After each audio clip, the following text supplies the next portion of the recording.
And 10 laps into his stint, he managed to do 58.1. I'm taking too much in the early laps. I need to watch out for the rear slip or various things that might help, some locking, and he needs to sort it out. But the benchmark that he's got now is just it's been non-existent in his career. So it's going to be all a bit of a learning curve, trying to see what your teammate's doing for the first time in 2 years. Really, he's probably not paid too much attention to the data whilst he's been at Williams. Looked at the data and gone, yep, I'm great, and then that's it. I think Bottas has just been off the road a little, coming up through turn 5 on the exit of 5. Looked like he kicked up quite a bit of dust on the exit there for Valtteri Bottas, but he's down in 11th place, although with an unrepresentative lap time. 6.5 minutes left on the clock. It is surprising that Russell's degradation is a lot. So check it, to make overtake button stronger, it's purple 1 override, position 1, purple 1 override, position 1. And then when you push the overtake, push it really early as you can on the overtake. 5, but Bottas has been super aggressive, pretty leery. Russell seems very smooth, and it's Russell that's struggling more with the degradation, which is a surprise. Yeah, indeed. 6 minutes left on the clock now, and it is Russell quickest ahead of Verstappen, Perez, Ocon and Albon will remain the top 5 till the end of the session now.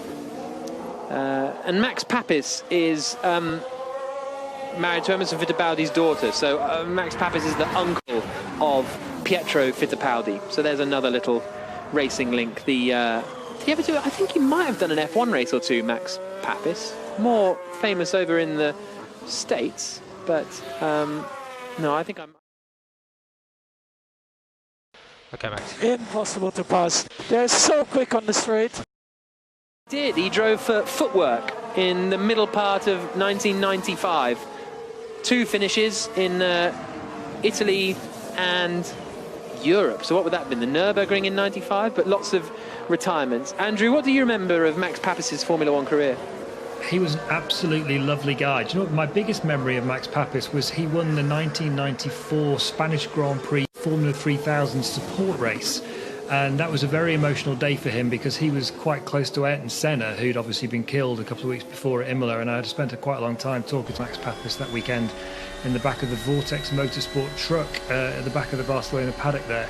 Anyway, just on the long runs here, it's worth remembering... Impossible to pass. They're so quick on the straight. I'm not sure who Verstappen's referring to, but he's saying someone is impossible to pass. They're so quick on the straight. But continue on your long run, chap. How's my wheel spin control? Is it okay? I need to be careful on traction. Your wheel spin is good. Compared to Kevin, it's similar. Nice job. It's okay.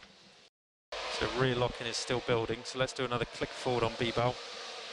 Know that it's going to be the same here this weekend in Sakhir. We've not heard at the Sakhir Grand Prix, rather, same track, slightly different layout.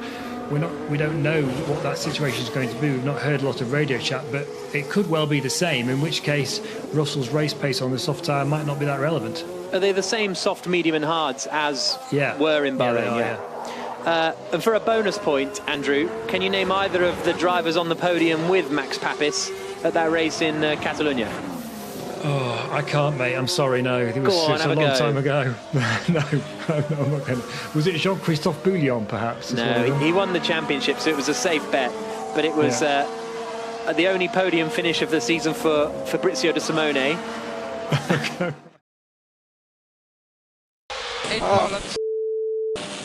I took a gravel in my finger. I remember Fabrizio De Simone, yeah. He didn't have much of a career, but I remember him in 3000, yeah. Finished 4th in the Italian Touring Car Championship 2 years in a row. 3 minutes left on the clock.